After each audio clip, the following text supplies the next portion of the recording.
What's going on, y'all? Welcome back to the Daily Walk with Lance. This is where I take my morning Bible devotional, I take some notes down, and I share it with you guys. Like I said before every video, don't view me as a spiritual leader or pastor or nothing like that.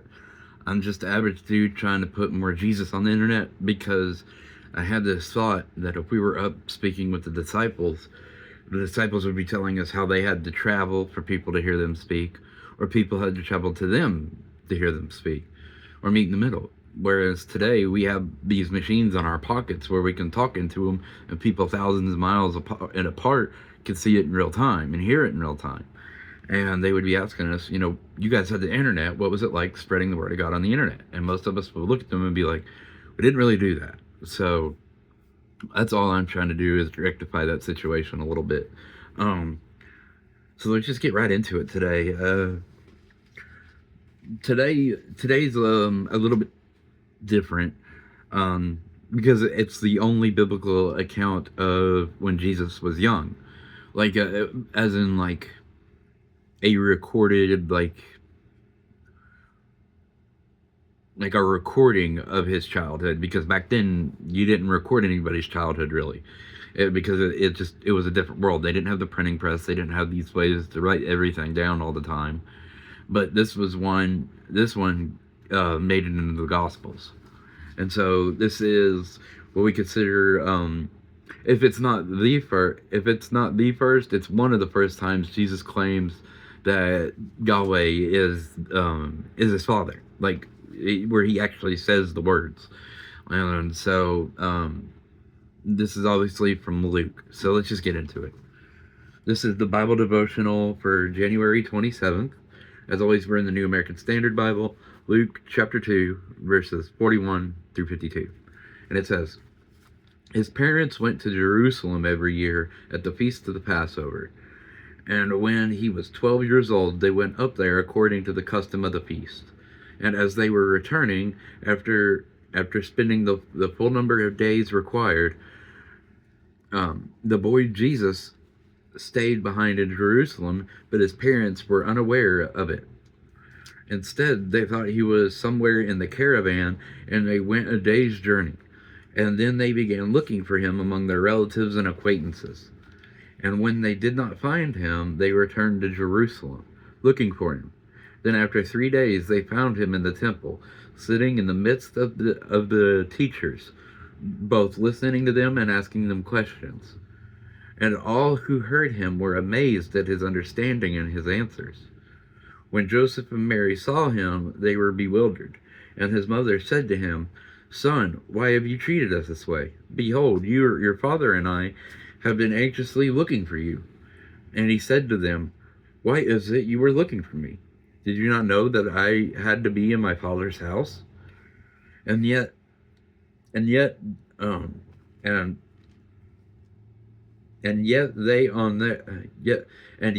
on their part did not understand the statement which he had made to them.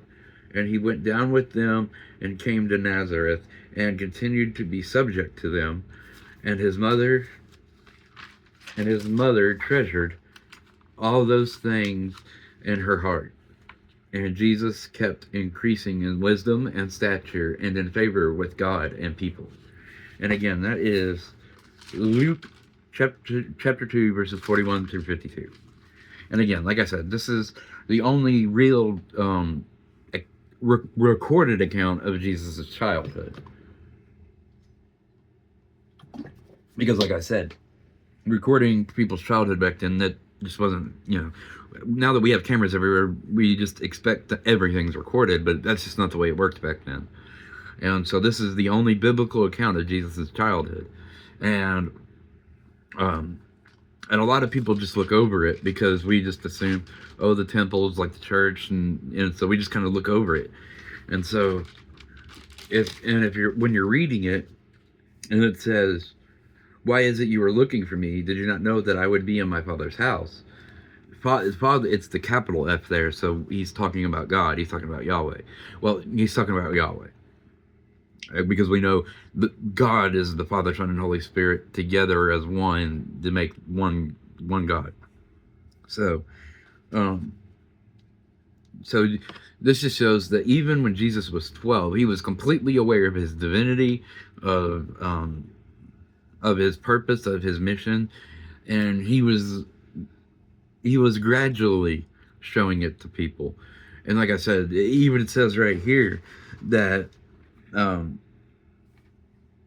they did not understand the statement which he had made to them. And so, if the fact that Luke included that, it's okay. What part of the statement didn't they understand? What part didn't trigger with them? Even though the angels had come and said who Jesus would be, they didn't put two and two together and be like, oh, we should go check the temple first, because that would probably be, if the angels were true and real, then that should be like an obvious place to look. But sometimes as a parent, you get so worried and you just start looking everywhere, and then when you stop and really think about it, you're like, oh, it makes sense. And so, like I said, when he says he's in his father's house, it's with the capital F. So he's talking about Yahweh. So he's talking about the church, the temple being the father's house, or the synagogue is what they called it back then. Let me get to my notes here. And so this is a rare look into the childhood of Jesus. Like I said, they didn't just record everything back then because they didn't have the printing press. It was a lot more complicated. And so the fact that there was an account from his childhood is actually like the exception to the rule. There was something that happened in his childhood that was so, like, it was such a public thing and such an important thing that it actually was included here. And 12-year-old Jesus was it was amazing, the teachers of the time, because most of them just viewed him as another kid, and so they're sitting there talking with him, and they're like, he understands these really complex things that a child shouldn't understand. And so that's why when it says he was asking them questions, it doesn't mean that like he was trying to learn from them. It was like he was challenging them. It would be like him at like a debate almost, more than a teaching moment. And that's what was amazing about it. It wasn't, because if it was just a teaching moment, it wouldn't be significant. But it was the fact that he was debating with the teachers and the Pharisees, and then ultimately proving that he knew the right answers to everything. That's what made it stand out to be recorded. And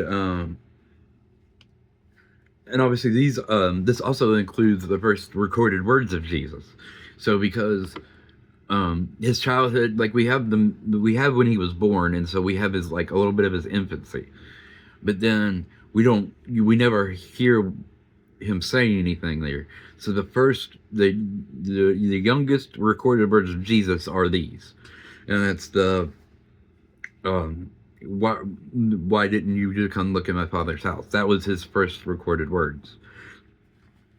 And let's see. And it's also the first recorded claim for him to be the Son of God. Like I was saying in the beginning, like he's saying that was his father's house. He was proclaiming that he was the Son of God, and just people didn't realize what he was saying yet. And so that Jesus would drop these little hints at things, and people would just overlook them a lot of the time. And that's what it says here. It tells us that they didn't understand the statement which they had said to him, and then also it goes in to say Jesus subjected himself to them. So Jesus was fully aware of who he was and what his purpose was, but he still obeyed his earthly parents the same way that we should. And now, obviously, if they would have told him to do something against the will of God, he would have said no, because that is the drawing line. Is this of God or is it not? And that's what ultimately makes the difference. But because back then they just were living the way that they were supposed to be for the most part, Jesus let them raise him like they would any other child, to show that that even he respected his earthly parents. And then um, and then obviously people were amazed by Jesus even as a child. And so that I wish we had more record of his childhood, just to see what all he like was doing and saying, and in like a more recorded way. But like obviously they didn't have the printing press back then, so it was, you only recorded very important things. And so part of why I think they made this a recording was because not only did he claim to be the Son of God, he called the church his Father's house. Like there's a lot in those short few sentences. There's a lot there, as far as like foreshadowing and prophecy goes. And once you read more of the Bible, you start understanding the little hints that are left in, looking toward Jesus as the Messiah. And so like Jesus, like this is also another thing that draws the difference between Jesus and Muhammad. Muhammad grew up a regular person and then had an encounter, and then that's when he began his mission. No, Jesus knew exactly what he was doing from the beginning. He didn't need anybody to teach him his mission. He didn't need anybody to reveal it. He knew what it was already, because as the Messiah, he obviously is the Son of God, and he's all knowledgeable and knows all things. But he still let people, he still grew up, he allowed himself to grow up the same way that the other children did.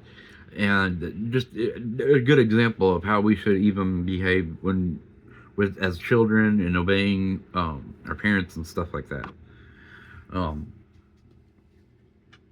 Let's see. It's a little bit of a short one today, but it's one of those short, to the point kind of parts of scripture. It's, like I said, you can't.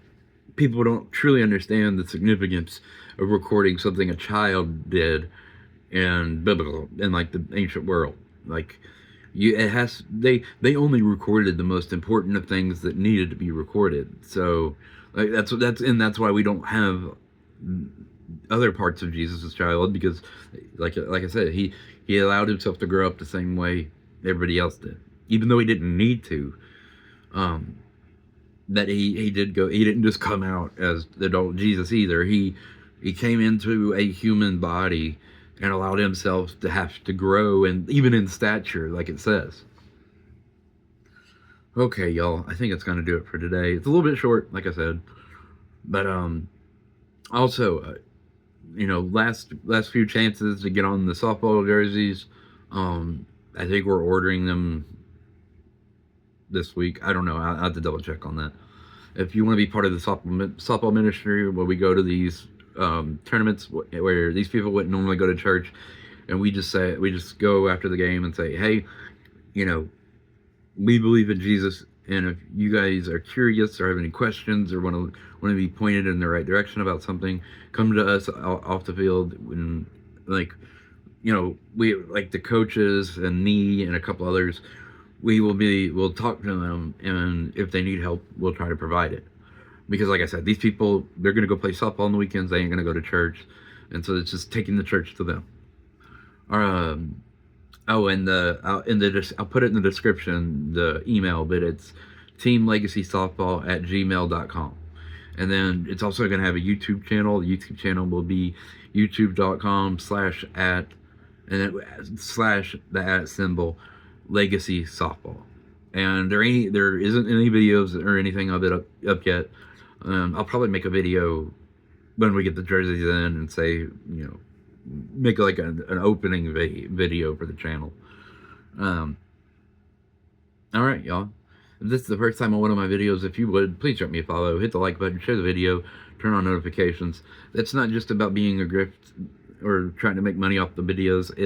That's how the algorithm works. So if you have a message that you want everybody to see or people to see, then if you're not already like a celebrity, an established YouTuber, or like a big business, those people get a natural push because they're already established. So any small channel, the algorithm only reacts when people interact with the video. And don't do that just for me. Do that for anybody that you enjoy their content. Like, that's the best way outside of the prayer to help us. Like, interaction is everything. Um, and then, you know, the algorithm, it changes from time to time too. But where the algorithm currently is, it rewards engagement and watching like 75% of the video. All right, y'all. Yeah, today's Tuesday, so I will catch y'all tomorrow. And keep an eye for me going live.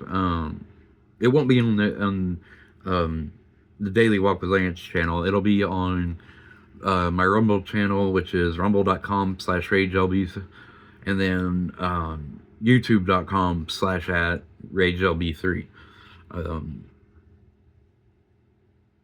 I've been debating putting my TikTok on that too, but we gotta make sure TikTok is it was having issues this weekend. So if it's fixed, I might still do TikTok, because I mean TikTok it's a popular platform, and I'm growing faster on it than I am on YouTube. So keep an eye out for the streams. When I stream, it'll probably be like family friendly gaming content. Like, obviously, if there's something in the game where there's cussing or something, I can't edit that. But as far as, I will try to be family friendly and keep certain, you know, words out the where you if somebody goes by and hears me talking through your phone or whatever, you're not like, oh my gosh, you know, I'm embarrassed or whatever. No, it'll be mainly about the game, but you know, very little to no cussing, stuff like that. And it'll be probably like 5 o'clock, 6 o'clock. Because like I said, I don't know that I want to go into the late night with it. Just because my sleep schedule, I like where it's at right now, and I don't want to make it work. Like, I don't want to become a night owl again, because once I become a night owl, my sleep schedule's all screwed up. All right, y'all. Be safe out there. If the storm went through your way, be careful out there. There isn't anything on this worth risking it for. Like, just be smart out there. All right, y'all. I'll catch y'all tomorrow. Peace.